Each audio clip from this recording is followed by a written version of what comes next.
The art of masking. So basically on the P38 clear parts here, I just took Mr. Tamaya tape and a sharp hobby knife, and we're just doing it old school, taking out a piece at a time and masking off the canopy. I got one more to go, and that's the side here, and then I'll be able to start painting the interior and put the wash in, and then I can put the clear parts on, and then we can start to rock and roll on it. The last I left off on this, I basically just been spot sanding where I need to. I got one boom almost done on this side, which is pretty smooth. I got to finish the back here, if you can actually see it.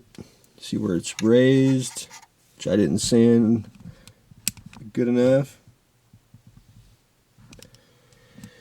I got most of that.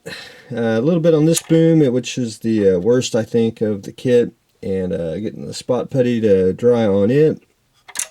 I went back in, sanded the bottom, which is pretty much smooth. Just got to go one more pass, and we'll be good to go.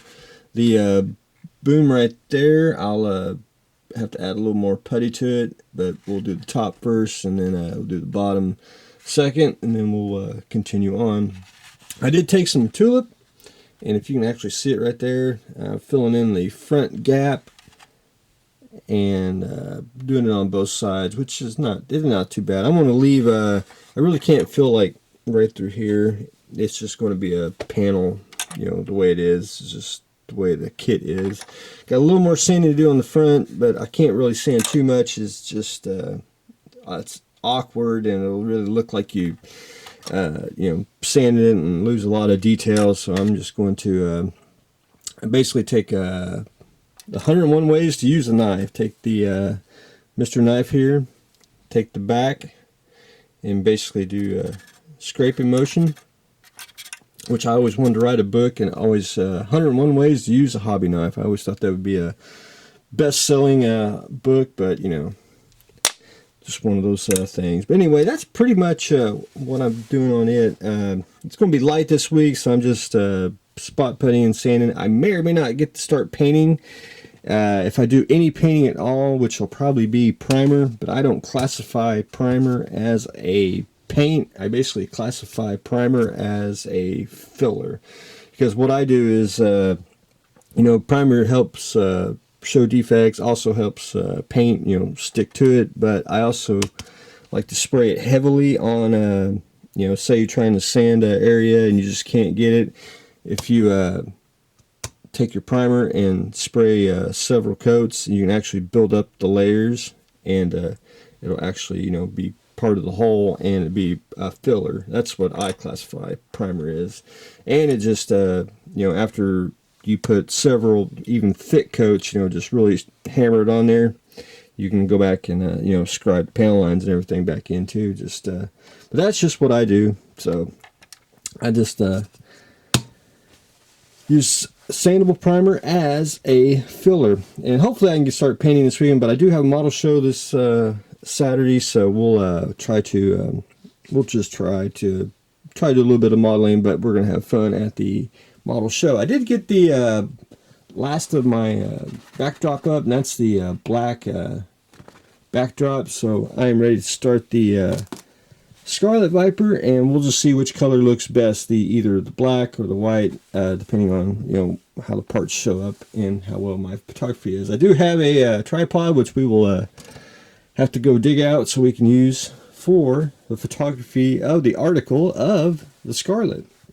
But anyway, we'll do that very soon. I basically got a year to build that, so we're in good shape. I was cleaning out some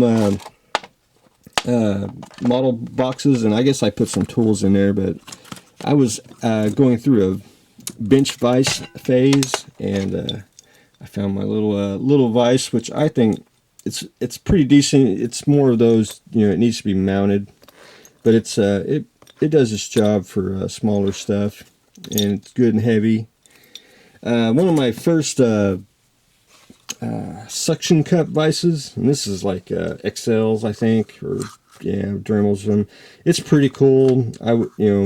It's real lightweight, And I can remember the first time I had the suction cup on, I had a part on there, and I was sanding, and I had it basically like on the edge of the table, and then when I was sanding, it fell off. I was like, I'll never use suction cup again. But I did like the lightweight, you know, if you ever just need something to hold on, you know, while you're just an extra sturdy base, you can use it. But my favorite vise is, I got this at Harbor Freight. You can get it at hobby stores or craft stores, but it's the same thing as the little one there, the suction cup one, but it's heavy duty base, and I use this for painting, especially when I have like you know, like planes or ships or anything that's got a pole stand on there. Just easy to tilt it and paint it, and gives you an extra third hand. But anyway, that's just what I like.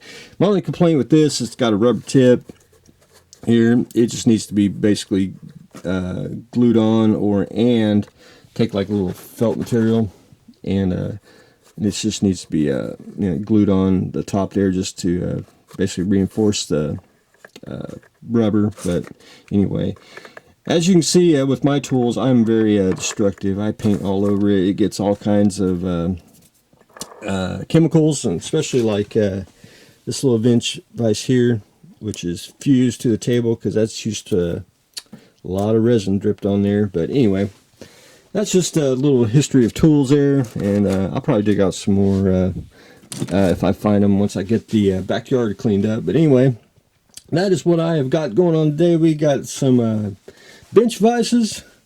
Scarlett's getting ready to start, and we are doing spot putty and sanding on the P38. So stay tuned for the next exciting episode.